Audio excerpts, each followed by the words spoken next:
chosen to test this station's destructive power on your home planet of Alderaan, named the System Alderaan. Bulky religions and ancient weapons are no match for a good blast. Like I'm coming up on Alderaan. You may fire when ready. What an Alderaan Explosion Network's official countdown to Star Wars Episode 9, The Rise of Skywalker. It's 84 days until release. My name is Dylan Blight, your Jedi Master, and joining me, my Padawans, Ashley Hobley. Hey Dylan, excited to be here to talk about the whiny bitch.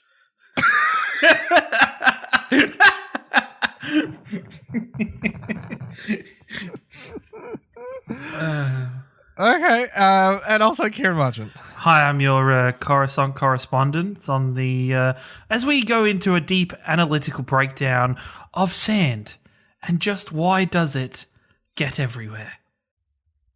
Up next.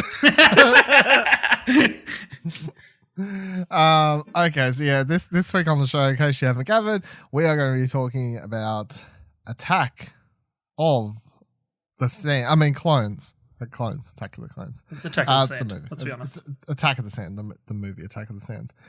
Star Wars Episode 2, of course. No real other bits of discussion for this week. Mainly just going to be having a bit of a shit around about this movie. So we'll just be I'm going to be doing for everyone. Obviously, I've taken down random notes as I've watched the movie, and they're going to be our jumping off points. But before we get to that, as we will every time, Ash, when was the last time you watched this movie? About almost 2 years ago when we recorded for this. Do you guys remember where we were? We in my house? Yep. Were we in my house then? Oh. Yep. Did we really? Did we do that one at his house? Yeah, I think, we did. We were all just chilling at my place. Did we watch the movie here or did we just record the podcast? We watched the movie there. Oh, that's right. It was way more enjoyable. I honestly don't even remember that. I swear, I felt like we only ever recorded like one thing, but that means we recorded like... We recorded a heap at my place. Yeah. Because there was something... Like three things. Was it? We did multiple Alderaan, recordings. we did Platinum, and then we did... Wasn't there like PSX or something? No, that was Paris Games Week. Yeah, Paris Games Week was that week. That's right. So we recorded Platinum Explosion like the day after. And then we did a review discussion of the Great Thor Ragnarok. Man, we turned your house into a content house. That was the dream. That was the most productive this house has been in my tenure here. And we recorded another podcast there as well. Dylan came in. All of a sudden, there's cameras everywhere. It's work getting done. Yeah. So 4 months hiatus. Yeah.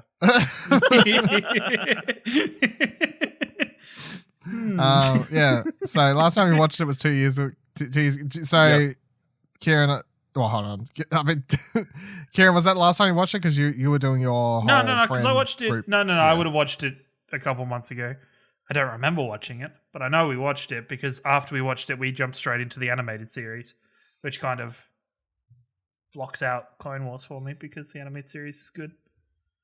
Also, it's where I had the brain blast that I remembered there was like the cartoon animated series before the animated series.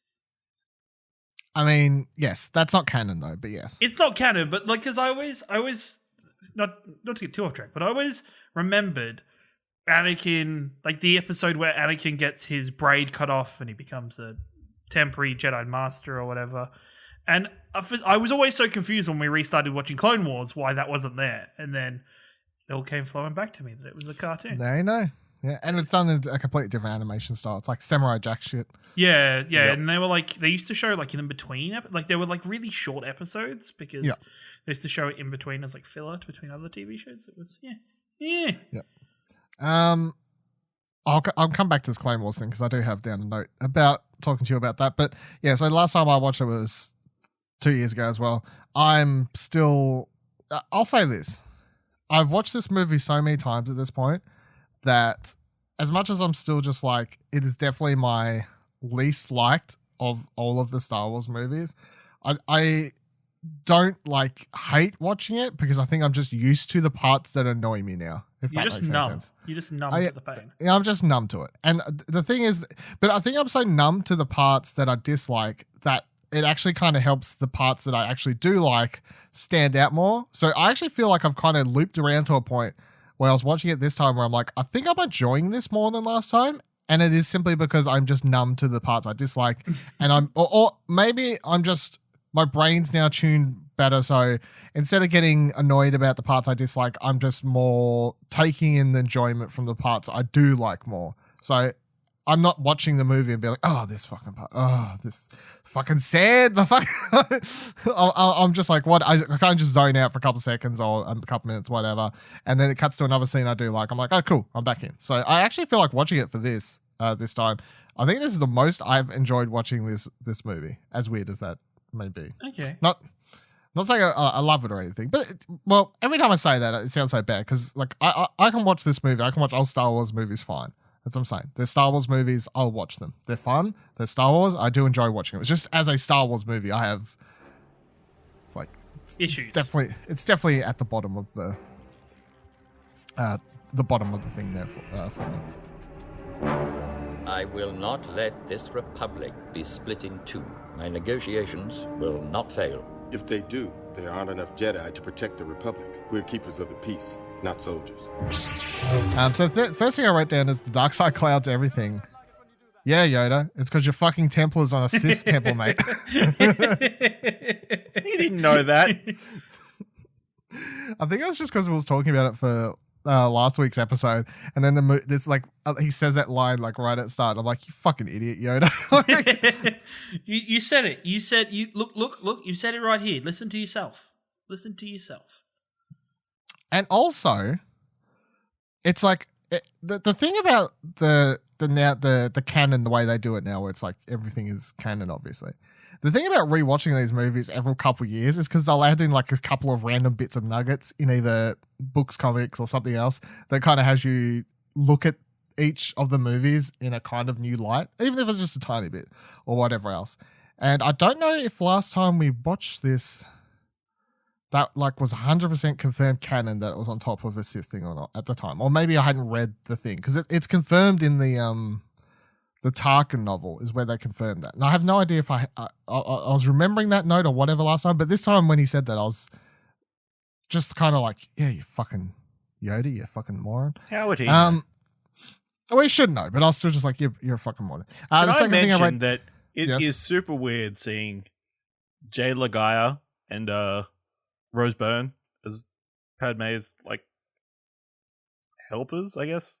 Jay Lagaya, the guy from Play School who does a bunch of children's songs and stuff, is like the protector of Padme. Yeah. And Rose Byrne is upgraded Keira Knightley. what? That's come on. I don't that's understand how that's an upgrade. I think it's an upgrade. I remember I was like, my mind was blown when I found out that Keira Knightley was the original decoy. Yeah. It was Well, I think very it's just an age jump, I think. Yeah.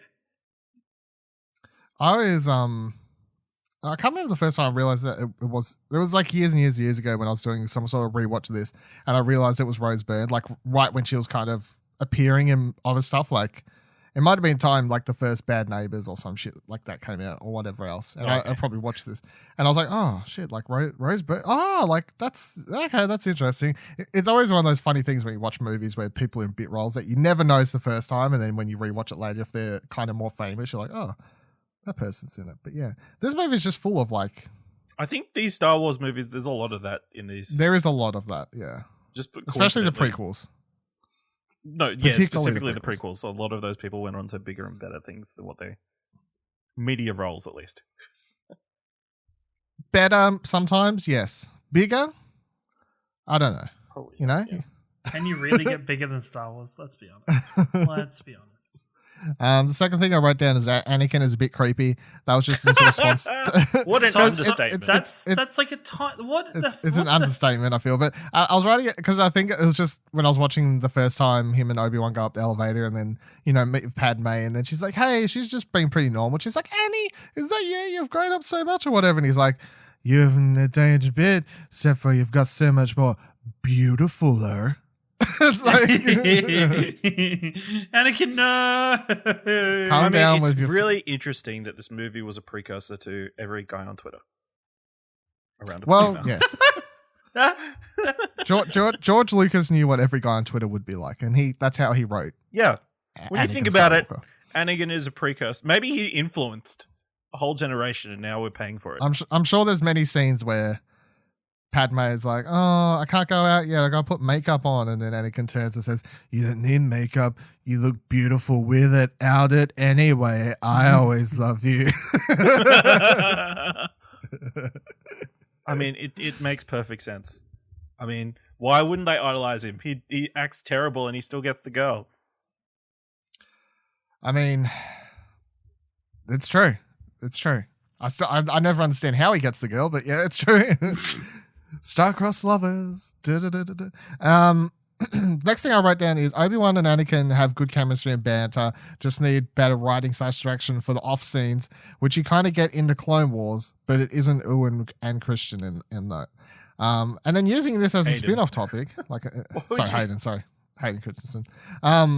Using it as a spin-off point, so since the last time we did the show, Ciaran, as you kind of mentioned before, you have been going back.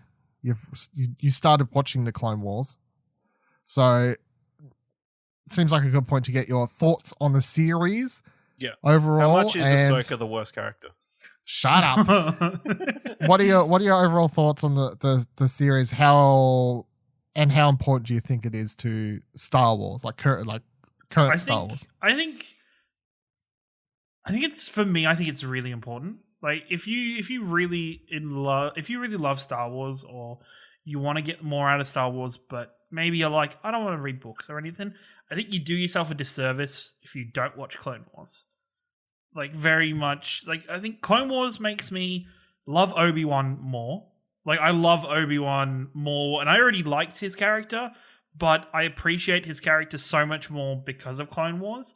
And I think even watching this, every time Ewan McGregor is on screen and he has one of his quips or one of his moments on screen as Obi-Wan, there's a stupid smile on my face of just how much enjoyment I'm getting out of that portrayal of the role.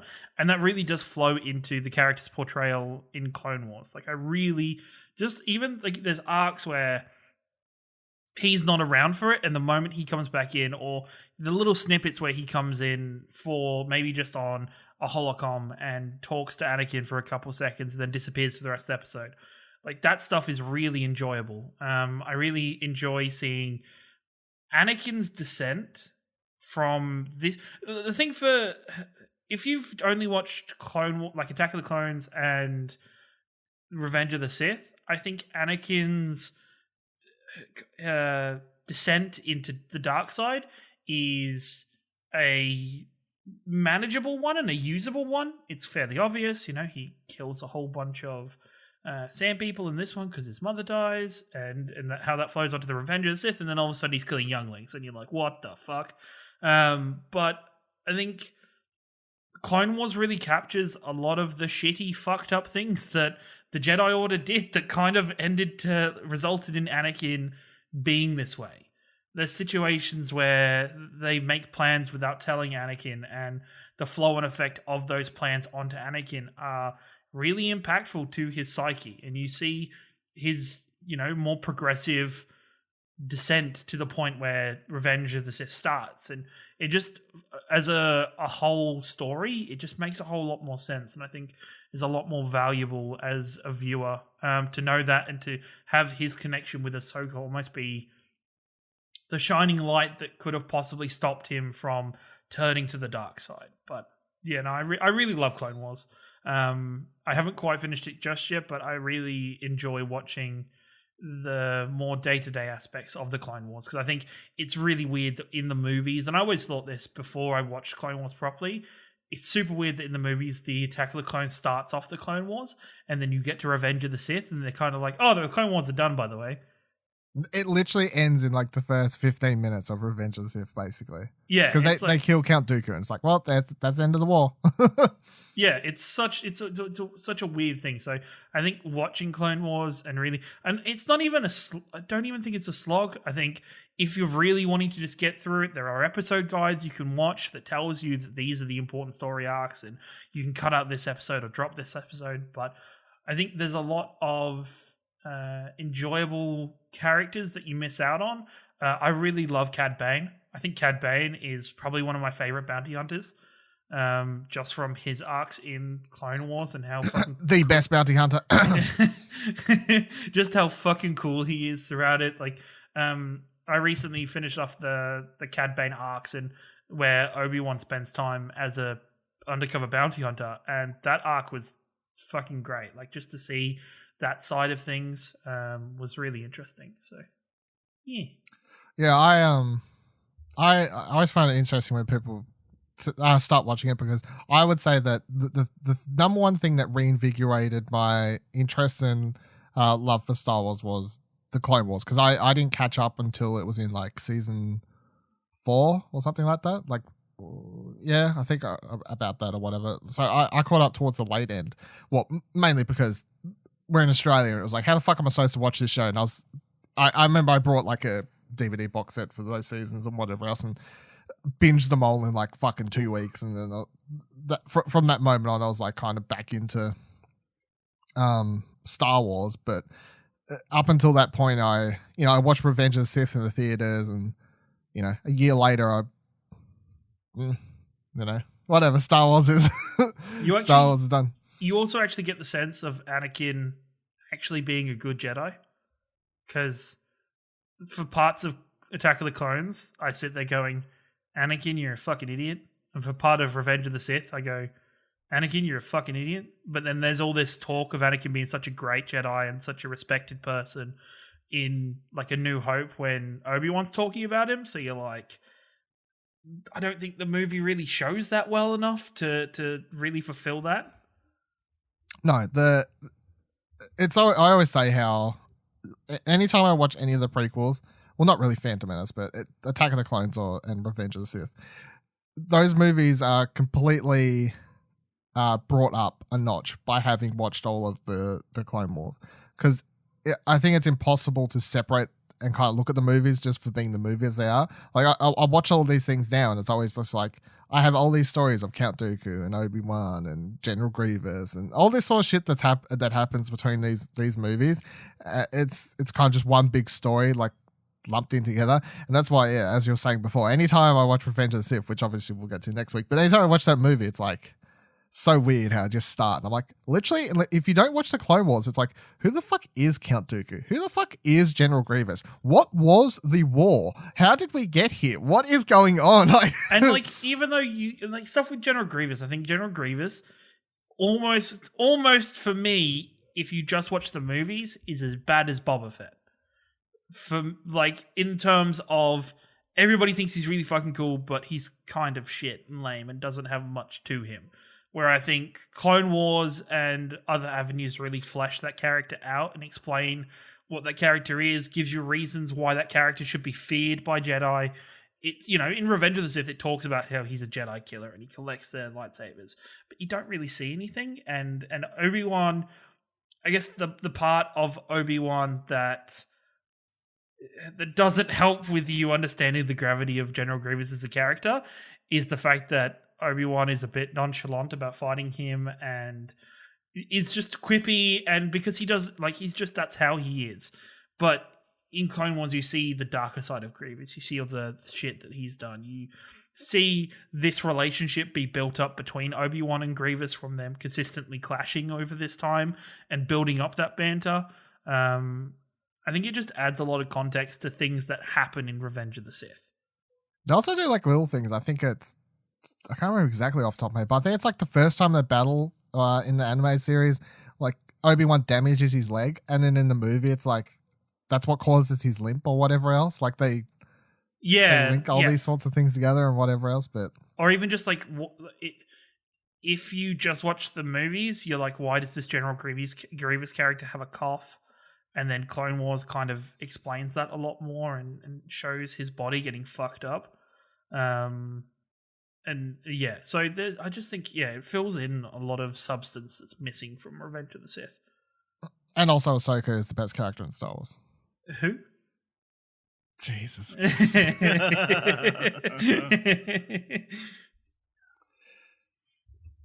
But it's true, seriously. I mean, it's the best character in Star Wars. Continue. Well, hold on. Let's stop here for a second. Do you reckon, Ash, you're ever going to go I mean, maybe we do have season whatever it is coming later. Yeah, Next and you year. work best under pressure. Yeah. Is what you've proven to If me. I have incentive, then You know, the final season of Clone Wars is coming. It's time to binge watch all of them in 2 days. yeah, Ashley's do like, it. I'm in. crunch. Yeah. Yeah, Yeah, crunch. sometime crunch is all right. Oh my god. Oh God. Okay, so next note I wrote was wish we'd got more time on Coruscant ground level because we don't in anything really at all. Like whenever we're in Coruscant in the movies, it's always like in the the clouds basically. Yeah, it's like in the Jedi temples and the politician How whatever many stations. elevators do you think each building has? I think it's just one big. It's just a big old elevator, you know. Just I don't know. It's Willy Wonka elevator. It goes sideways and backwards and up downs, left rights and stuff. Yeah. But yeah, I because we only ever spent time here, and then in the animated stuff we get some more stuff and like ground levels, especially, and that's what's kind of really exciting, especially about the upcoming final season about the Clone Wars is we're going to get like a whole arc where Ahsoka's going to be running around the lower levels of the slums on Coruscant, and which is basically where that cancelled game is going to take place, the underworld section and all that sort of stuff. So that's exciting. But I really wish in a movie format we'd got, because I just think like from what they show here with the club and the signs outside and all this sort of stuff, kind of gives off like a Star Wars, fucking cyberpunk, you know, Blade Runner, whatever like type of vibe, you know what I mean? I kind of wish there was just a whole movie exploring what it's like on the ground levels of Coruscant, being a normal old Joe, JCB. Police cop Coruscant, Star Wars story. Coming soon to Disney Plus. Talking about Disney Plus, next note I wrote was Dex needs a spin-off. Who's Now, Dex? where Dex is the person who works at the restaurant. The Damn. guy, Oh, the cafe. He's just like, a cook. That guy. Where do we all fall on Dex? Because I know some people really hate him. Why do people Clearly, hate if him? I don't remember who he is, then Like I would like there to be filler on how him and Obi-Wan got to this relationship and stuff. Like, it was like I would, Arya and what's his Hot Pie. In Game yeah, of like it always gets like. I think that's what I really enjoy about Obi-Wan is that any relationship he has with another character, I want to see how that relationship was formed or like where the roots of the relationship were. Oh, I get it now. Dex is going to be in the Obi-Wan series. He could be. He could be the reason Yo, that Obi-Wan, I cooked this really cool dish. I need you to come check it out. Leave that fucking kid, yo. Yeah. That's definitely Now what's he's got gonna like a Guy Fieri haircut. It'll be great. happen. I always remember people complain because he's like he's used as a comedic character. Like they cut to that shot behind and he's pulling up his pants because of the bum crack and you know whatever else. All these sorts of silly little jokes like that, and everyone just kind of hates all the character. But I'm like I kind of like Dex. Every time I watch it, I'm like. I like this. Everyone also complains about this scene and says it's unnecessary. A lot of people say and whatever else. Well, it's not unnecessary. It's literally how Obi-Wan, without Dex, he wouldn't have gone to the library. He wouldn't have looked up the system. Wouldn't have found out anything. Displays Obi-Wan's connections with things that aren't so kosher in the Jedi way. Like his kind of willingness to have these connections to the underground scenes a little bit more, which I think is what he got from Qui-Gon a little bit. Like he's not perfect. He's just doing what he does. I'll say I'll stick this in here now because I haven't finished the book yet, but I'm currently reading as of this episode. I'm currently reading Master and Apprentice, which is this novel about Obi-Wan and Qui-Gon. Like prior episode 1, obviously. And the novel literally starts with them like trying to escape from this hut place, and then Obi-Wan has to run off and try and get help or whatever, and Qui-Gon's kind of surrounded, and then he like leaps up and he takes this hut hostage with a lightsaber like around its neck, and then the hut is like, you're a Jedi, you don't take hostages. And then like you hear Obi-Wan's in a monologue and he's like, well, Jedi aren't supposed to take hostages, and he just replies, he's like, well, we are now. Like, I was like, that's such a kind of Qui-Gon thing where it's like, he's playing outside the rule book. So as you're saying there, it's definitely anything outside, kind of outside the rule book, pushing wise. Obi-Wan does definitely comes from Qui-Gon, because Qui-Gon's just like, yeah, Jedi don't take hostages, but I am. Because I gotta get out of here. Next thing I wrote, Kamonians are kind of naive, because every time I watch this movie, I'm like, they just come in like, Master Jedi, been expecting you. Yeah, cool. Why? Oh, because you're army. What army? The army you ordered. Oh, right, yeah, the army I ordered. Totally, yeah, cool. Come this way. Do you want to see that? It's always just like, come on. Don't want to check for ID. Don't want to have a receipt or anything. Nothing. It makes me laugh that Obi-Wan takes so long to cotton on, yet he's like, if it was like a normal person, they would cotton on to the fact that he doesn't know fucking anything, but he still just plays it cool as if, I totally knew this the whole time. Like, like clones. Yeah. No, great. General Master who? Sorry? Who ordered them? What? Who? Yeah, no, that's totally who sent me here, all these sorts of things. And as a spin-off from the whole clone thing, how do we feel about this topic? Because it's one I've been thinking about for the last couple months as well. Because obviously, episode 9, we're going to get a time jump, whatever else. Going to have different people running the First Order, obviously. Kylo and whatever. And General Hux, they have a line back in The Force Awakens talking about clones. There is a line thrown in about clones, if you remember, where Kylo's complaining about the way the workers are working, or something along these lines, and Hux says something about, well, we could use. He says something about clones, and Hux says, no, all my people are perfectly trained, or whatever the line is, something along those lines. So I've always had that line kind of stick out tiny bit. I'm like, well, throwaway line or whatever, but maybe not a throwaway line. So how do we feel about the possibility of a clone army of sorts being built in the background again and dragged in for episode 9? I think it would be weird. Oh, well, I guess if there's a time jump, then it wouldn't be as weird, but just to have a clone army randomly flash up out of nowhere would like, if they had a clone army, wouldn't the rebels just be kind of fucked? Unless they've got Order 99 in them, which the rebels can activate to make them turn away. Yeah, I don't know. They probably would be fucked, Jess. Like, there's no, with how the state of the rebels are and going into episode 9, the fact that all of the known remaining rebels fit onto the Millennium Falcon, there's not many. Yeah, but judging off the teaser or that D23 footage, we do see more rebel ships. We know they're building it up somewhat over the last couple of years. And the book that's coming out prior to the movie, one of the couple, but the main book that's coming out prior to the movie is called something Rebel Resistance. I can't remember the official title. And the synopsis for that book basically makes out like that book's going to explain how in the time between 8 and 9, how they started building up the resistance once again is kind of what it seems that book's going to cover. Because obviously, I don't think that super needs to get explained in the movie. Movie starts, it's a couple of years later, whatever, year and a half, 2 years, whatever it is. We've got more people. All right, cool. Let's move on. Don't need to spend 10 minutes on that scene. But yeah, the idea of a clone army coming in though, I'm not against it.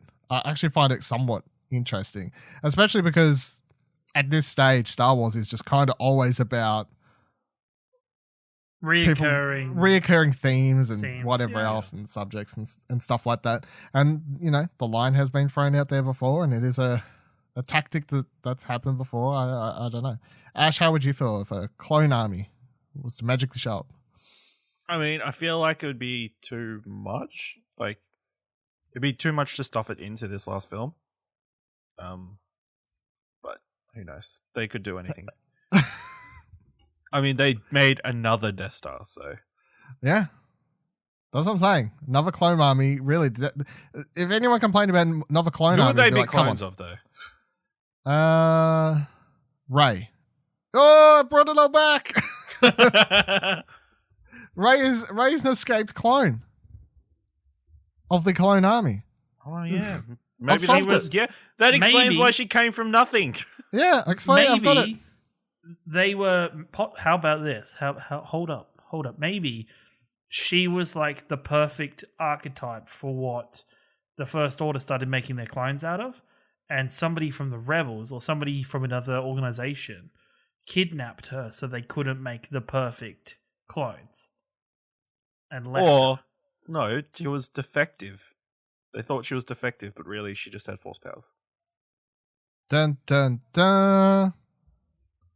We could all be Star Wars writers, you know? I mean, Just- that might What's up? explain Dark Grey. Yeah, Dark Ray's suddenly a clone. Yeah. So yeah, there you go. Clone theory officially proven. Stamp. So next note I wrote down was back to this after Rise Skywalker comes out. yeah, might be awkward. Next thing I wrote was awkward smooches, which is Ugh. the first time he goes in to kiss her at the fucking holiday home or whatever, and I'm just like, Can I say, I don't know if we've got there officially yet in the movie.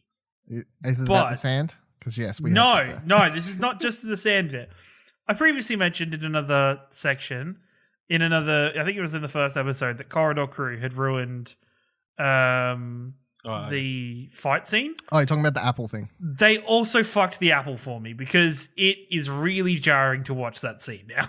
Yeah. In case anyone doesn't know what we're talking about, it's once you find out how weird it looks, it is one of those things that's hard not to notice, which is that they have, Anakin pulls this apple over and cuts it while they're having dinner or whatever, and then he force pushes it back over to her, and Padme takes a bite out of it midair, but except when they're filming it, obviously she has to just pretend to take a bite out of nothing, and they CGI the apple in later. But if you actually pay attention and watch it, the animation, or however you want to word it, for how the apple goes down is she kind of just reaches in, her lips barely touch the apple, and then it kind of just goes down her mouth, apparently. It's actually a marshmallow. Yeah, it's actually a marshmallow or something. It's really weird. Like, Yeah. Why wouldn't they just shoot that practically? Surely that couldn't be hard. Get some wires. a fucking stick that you could take out later or something would even Yeah, be just better. get a green stick. Literally anything. Green dude holding the apple. Holding the apple, literally. Yeah, like when they did fucking The Revenant, Leonardo DiCaprio had a dude in a fucking suit rolling around on top of him pretending to be a bear. I'm sure you can have someone hold a fucking stick or an apple and get rid of that later, you know? You got this dude wandering around on set in a Jar Jar uniform that they're literally digitally taking out later to turn into a fully CGI character, but they still have reference there. He's still on set doing it. Have the fucking apple there as reference. Let it eat the fucking apple. Jesus Christ. So I Yeah, enjoyed no. in that, seeing as we're on the topic, I enjoyed that they also point out how the set designer made it as difficult as possible for the VFX team. Yeah, the With all glass. the glass. stuff. Yeah. It's like, oh, suddenly there's reflections I got to fucking deal with, and Distorted and yeah. yeah, distortion in them, and whatever the fuck else. They're like, how can I make this shot even harder for people that, oh, well, see through glass things and whatever else. And no, we're not actually going to have a real apple. Get the fuck out of here. Yeah, well, I mean, that does fit into what the second note I wrote right here, which was fucking warthog things are the worst CGI in the whole movie, or maybe it's the apple, ... And I don't know, probably is the apple, but also the warthog things, whatever they are. The giant I don't know what ticks. The giant ticks, yeah. Those things, which They're not I good. hate that whole scene. He's fucking riding it, and then his body just kind of tumbles off it somehow. I Awkwardly. don't know.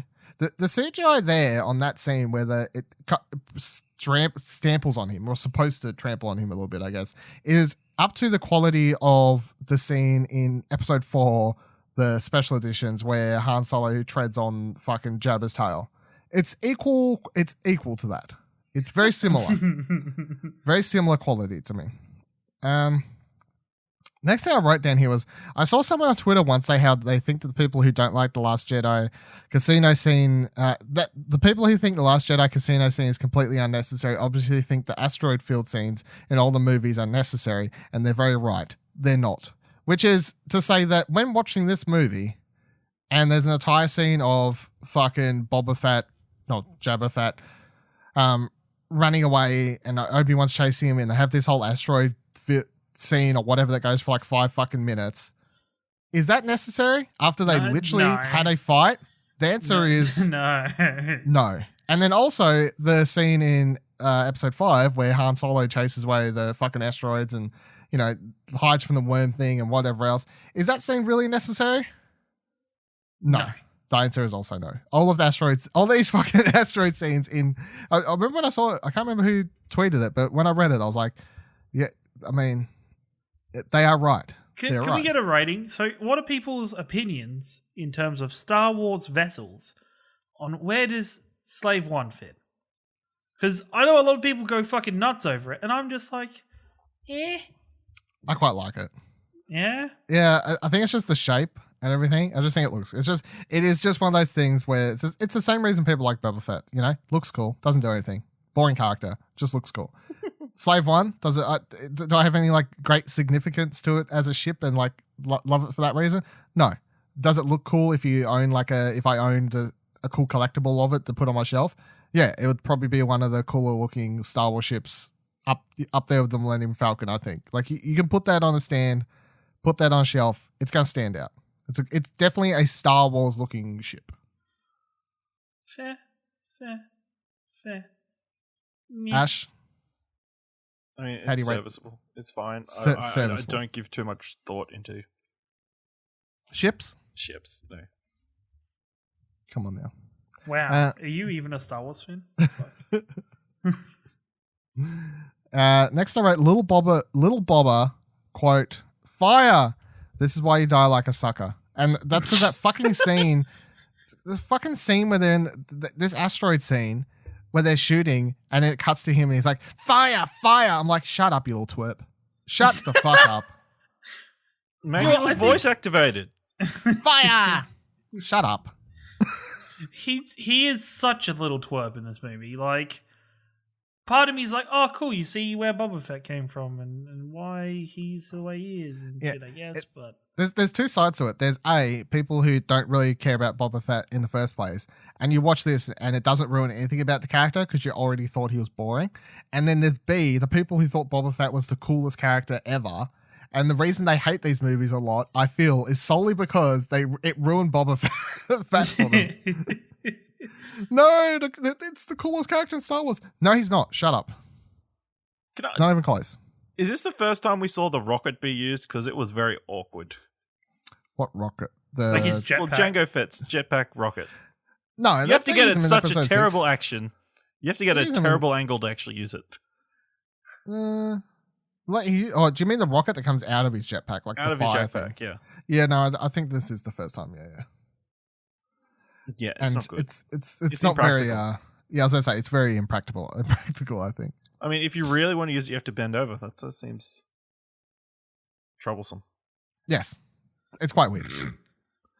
Next thing I noted was how I like how in the scene where it cuts to Yoda as Anakin's out slaughtering all the people in the campsite, the Tusken Raiders and shit. It cuts back to Yoda and you hear Qui-Gon in the background in the whole like thing as Yoda's there doing his little thing, and you hear Qui-Gon yell, Anakin, no, and all this sort of stuff. So I kind of like how spotting all these callbacks and whatever. These films don't do a lot of tying into like the more mystical side of the Force, but like spotting something like that, which I guess like would be easy to not notice if you're not like paying too much attention, I guess, or whatever else.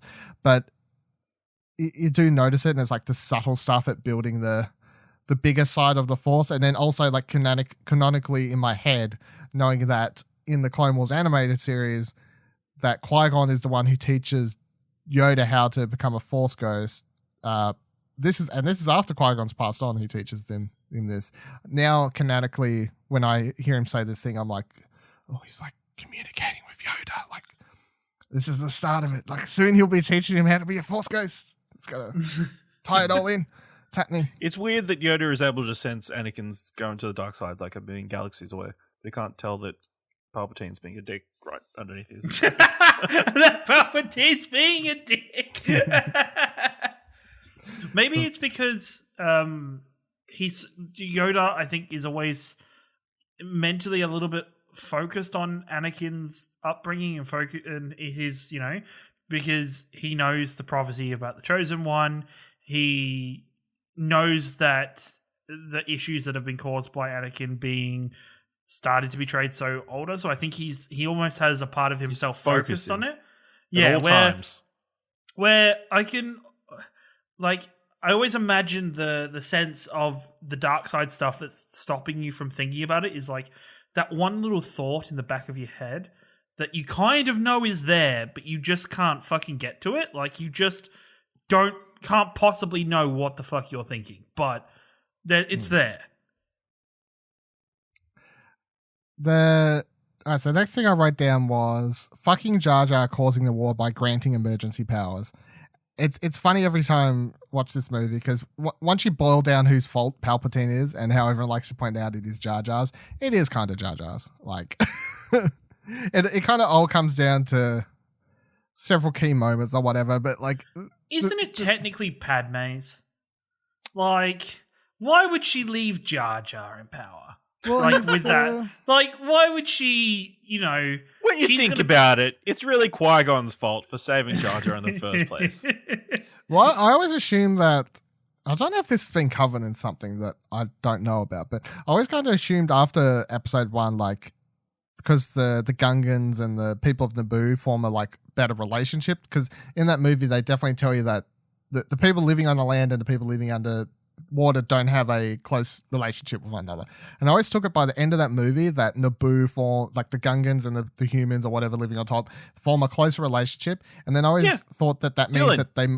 Didn't you see the end of the Phantom Menace? They gave him the glowy circle. Yeah, they gave him the glowy thing or whatever the fuck that is. Yeah, so then that means I always take it as that Jar Jar is kind of the appointed Gungan, like, ambassador. Why would they do that? Because I guess Gungans idiots. Well, yes, but I guess I guess it makes sense considering he spent all that time getting around with Padme and stuff. Like if they was to appoint someone to do the job, Jar Jar doesn't actually sound like a terrible. Yes, he does. It's like giving a 3-year-old a bucket of paint and a paintbrush and walking away. When you come back, your house is going to be covered in that paint. What an analogy. Do you reckon Palpatine planned for Jar Jar to be the one? No. Because obviously he was trying to get rid of Padme. You know what? That does make sense. He was trying to get Padme out of the way. So Palpatine must have known that Jar Jar would have been the one to take the power, and then that would have easily given him a foothold to make sure. Yeah, that's a fair thing. I mean, when you think about it, Palpatine's plan through all of this is crazy. Well, yeah, that's the thing. Needs a lot of things to go right for it to succeed. Yes, that is the thing. As we kind of talked about last week, how his plan is just so long and like windy and reliant on so many things. That has so many. If one thing doesn't happen the way he thinks it's going to happen, he's fucked. He spent 10 years working as the Supreme Chancellor and apparently sucking at his job enough for a whole separatist movement to uprise. I guess he's playing both sides, but still. Yeah. What? Nobody decided to challenge him?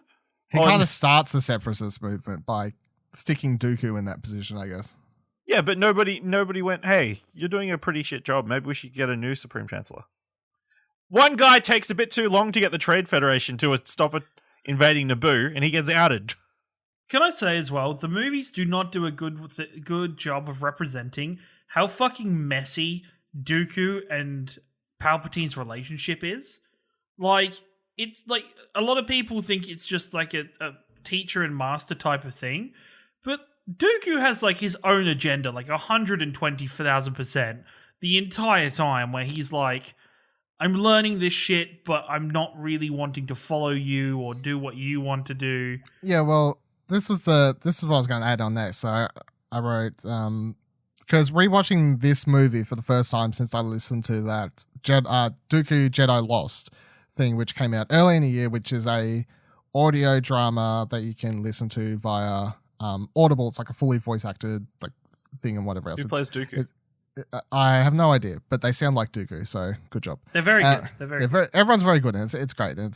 But that gave me a much better idea of kind of why Dooku ends up in the position he is, because as much as the Clone Wars flashes out his like character more and gives you a better idea at like where he wants to go and like how he has his own like apprentices between Asajj Ventress and fucking Mole's brother, who I can't remember his name at the moment, but like he's never like, we're in it for the Sith and we're in it to win it. But listening to that kind of gave me a better idea of how Dooku ends up actually wanting to lead the separatist movement in the first place, because he's a very much an idealist, I guess is the way I would put it, because listening to that as a young Jedi growing up, they go over how like he discovers about the idea of the Sith coming back even as a kid, as a young youngling, Padawan or whatever. And he's Yoda's Padawan and whatever else, and he's always on about the Sith and he wants to take them down and blah, blah, blah, blah. And everyone pushes back and says, the Sith don't exist. And then all these things happen and he gets told he can't communicate with his family, but then he's like secretly writing messages with his mother, with his sister. Same difference, I'm sure. And then they go backwards and forwards.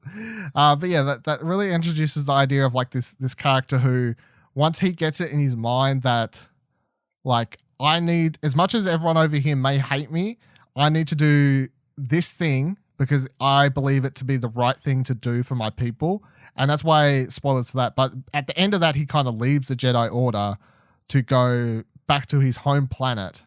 And that's where he takes up the title of Count for his home planet there and everything. And the reason he does that is because in his mind, he needs to do that because he needs to go back there and protect his people. So then some point after that, he obviously meets Palpatine, and Palpatine introduces the idea, like kind of twists him, of course, and puts him in his position.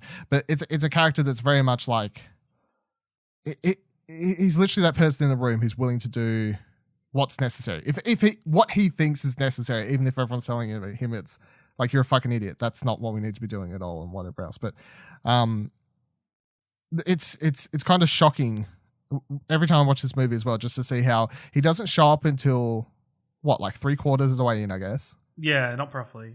Correct. He shows up for like that last quarter.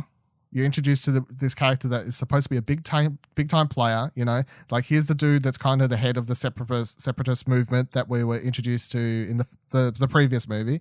And then at the end of this one, you're like, okay, cool, we'll see him more next movie. And the next movie, he's just dies. Like dead in the first 15 minutes. Yeah. Which is great. Like, I remember I don't know why when I was a kid, I always thought of him as in this movie so much more. Like, I can always remember Christopher Lee being in this movie so much more than he actually is. Yeah, well, he stands out, I guess. He has a presence, he has a charisma. That's the actor. Christopher Lee does bring a lot to this character, definitely. Like, the evilness, I guess, of it and everything like that. And he's very good in the Clone Wars as well. I'd say they build upon how and why. Yeah. And it's just every time I'm like, the Clone Wars is necessary, is what it is. It's necessary. It's not up for debate. It's necessary. Next thing I wrote down was I had these toys from. Can I just jump in with a couple of things?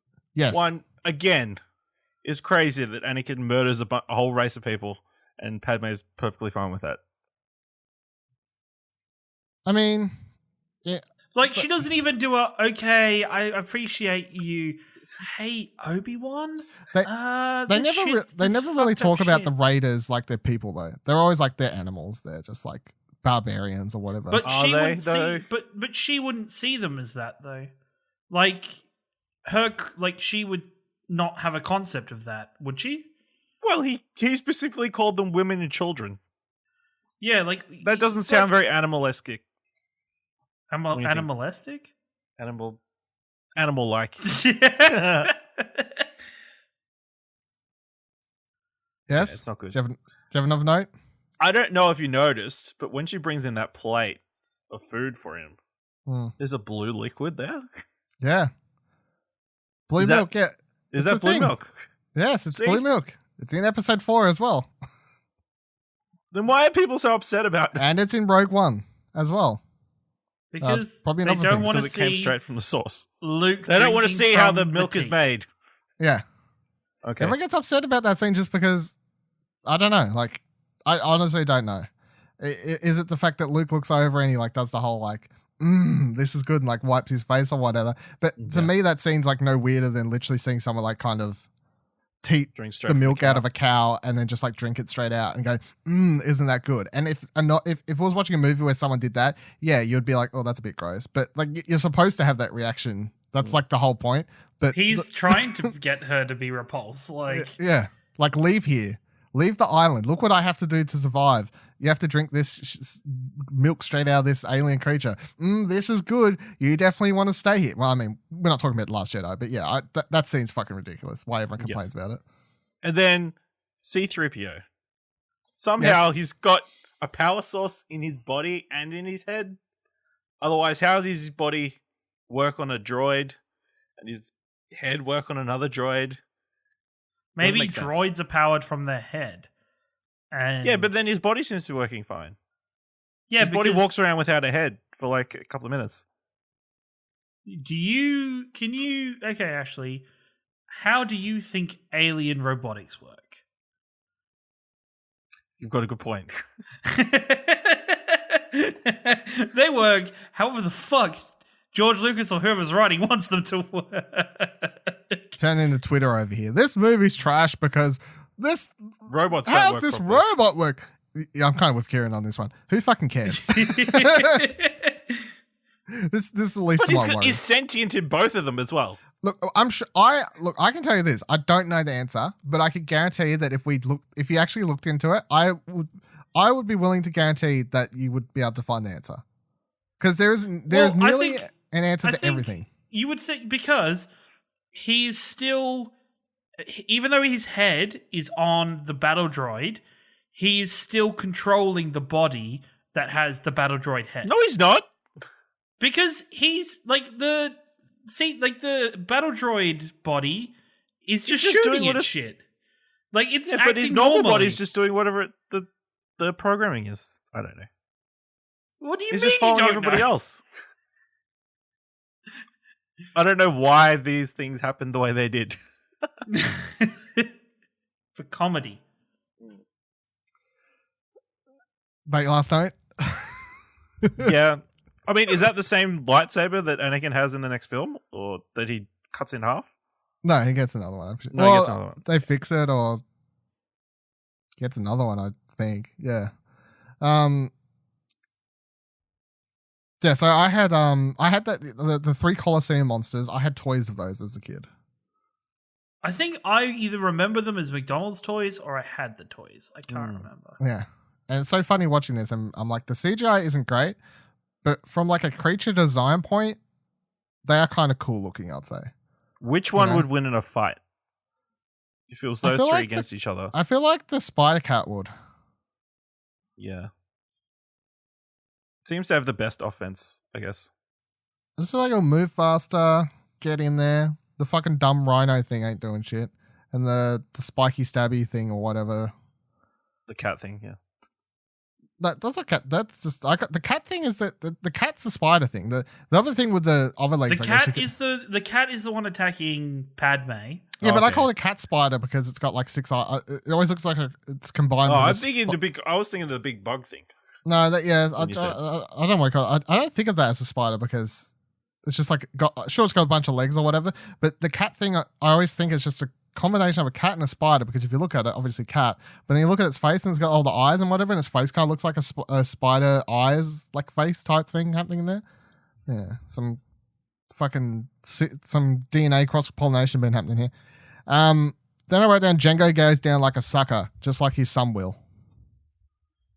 Which is Ooh, just true. Which is just factual. It's very true. It's very true. It's just factual. It's really good that lightsabers,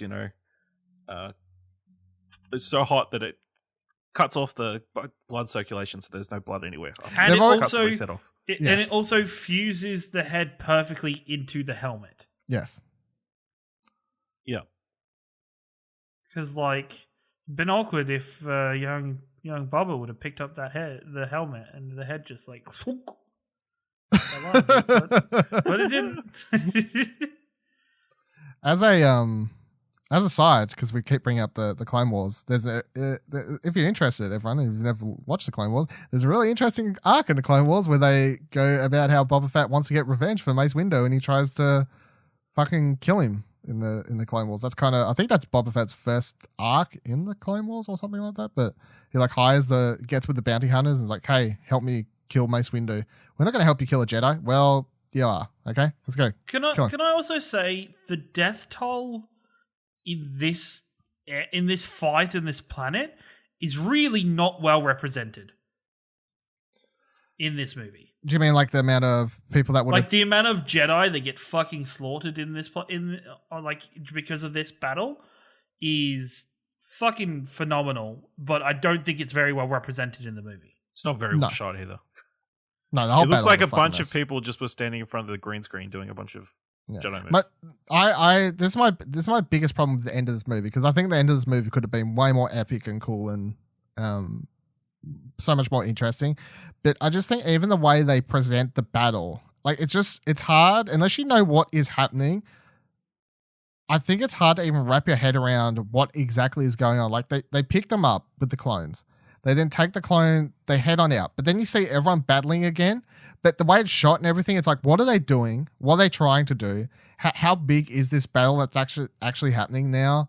Like, how long did this rage on for? You know, when did it stop? How, you know what I mean? Like, they could have just shot it like I kind of just wish it cut to like fucking Two Towers fucking storming of whatever Helm's Deep or some shit after this or something. Do you think that the comedic nature of battle droids takes some of the stakes and the possible emotion out of these scenes? Because there's no sense that that battle droids are scary.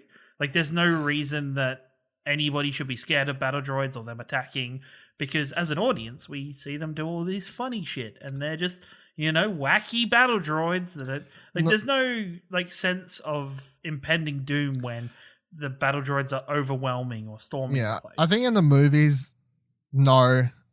But once again, in the Clone Wars, they still have them be comedic, but they're still at times actually shown to be like a threatening force and whatever else. Yeah. So it all comes down to how it's shot and directed and presented and whatever else. And I would definitely say in the movies, they'd never really present the battle droids as anything more than like they take one shot, fall down, and that's that. Yeah, as just basic cannon fodder for our main characters to, you know, slice through. Yes.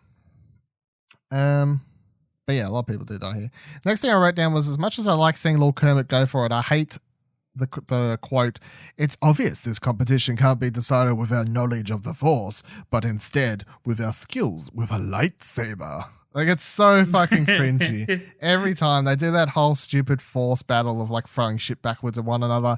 The part where Yoda like catches the Force lightning, that's cool, obviously. But then the fact that Dooku has to be like, "It's obvious this battle can't be decided with our knowledge of the Force." Who the fuck would sell it? But with our skills with a lightsaber, like, shut up. Can Especially when he's an old man and can barely use ice. So weird. Can I say, Christopher Lee's style of holding a lightsaber is just I just really enjoy it. There's just something about him, along with the actual design of the lightsaber looking almost like, you know, the top of a cane or something, that is it's very classy, I think. I always wondered, because like if he was told to do it that way, that's the way they did it, or it was simply like kind of the way he picked it up and handled it, and then they kind of planned the fights around the way that Christopher Lee kind of just picked it up. Because then like going forward, obviously you go into the Clone Wars and everything, then the way Dooku fights and anything else is designed around how his fighting style is shown off in this. I think for my understanding and knowledge of Christopher Lee, I'd almost think that was something he did. I'd like to think that he did that, and then Clone Wars is a pay of respect to what was developed in that movie by him. Yeah. And then the last thing I wrote down is just Death feels like they met again. So it definitely feels like Anakin and Padme met, and then within 2 weeks they got married. Yes, there's no sense of time for, like, do you think this whole relationship would be better off without their relationship happening in Phantom Menace. No, because I still think if they randomly just met in this movie and he was like, "Oh, that's the most beautiful person I've ever seen in my life," it would still be weird.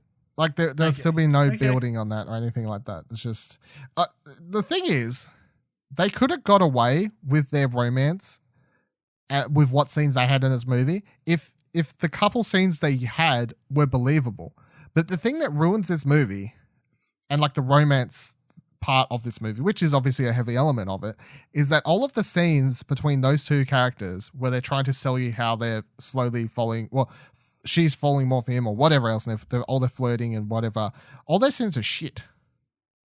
Like not one of them worked. But if they had of all worked, then I think by the end you could have been sold on their whole romance. But you're not, because their scenes are shit.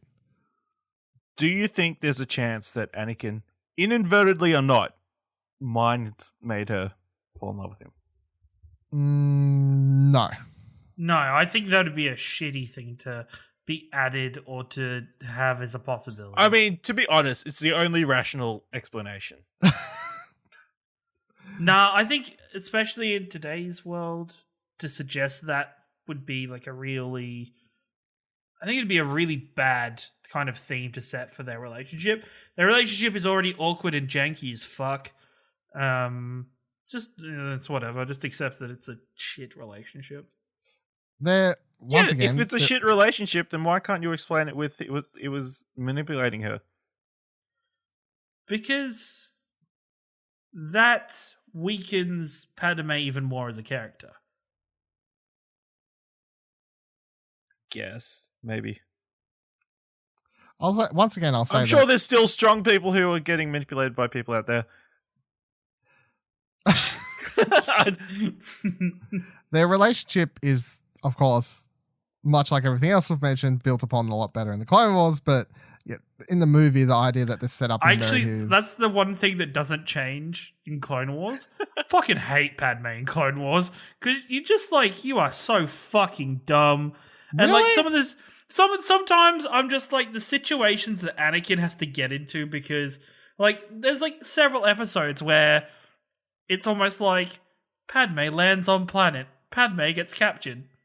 And then that's like the formula. And maybe that's just like the earlier seasons. I think she does get better, and there are a couple of occasions where she goes on missions by herself with Ahsoka as well a couple times and whatever else.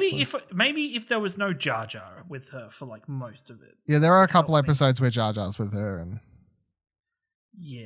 there's this one where she gets captured and Jar Jar accidentally ends up wearing a cape and pretending to be a Jedi. Yeah. And it's just fucking... That's like first season or second season or something. Yeah. It's not great. But yeah, I just kind of wish we lived in a world where I could buy into this relationship more, but because it's so important by the time we get to the final movie, of course. But this movie just kind of fails to really sell it at all. And then because we're doing this for a final time for Alderaan Explosion, and we never did this last time, so we're going to do it this time because why not? That means by the end of the show, we'll have an official ranking, because I'm talking about ranking. So what we're going to do now is at the end of every episode, we're going to kind of do the whole, we'll track them as we go. So last week, Phantom Menace, obviously we didn't need to go over it then because we all would have stuck Phantom Menace in the same spot. It's currently at the top of all our lists. Now we're coming back into it. Picture your figurative, imaginary list in your head. And Ciaran, where are you putting Attack of the Clones? Below or above the Phantom Menace? Below. So, unsurprisingly, Ash. Below. I feel like it was closer than the last time we watched it, though. Ooh. I think I appreciate it more because I've watched a decent amount of Clone Wars now, where I'm like, and I think that'll be the same for Revenge, because I think Revenge, last time we did this, I was very down on Revenge, so maybe that'll help it be better as well for me. Yeah, I'm putting it below. It's just can't Can't get around this one. I feel like these two slots were pretty easy lock-ins, but where we go, I feel like from now on, positions of stuff will get more interesting, potentially more interesting. So that is it for this week's episode of Alderaan Explosion. Next week, we'll be discussing Revenge of the Sith, of course. So make sure you watch the movie before then.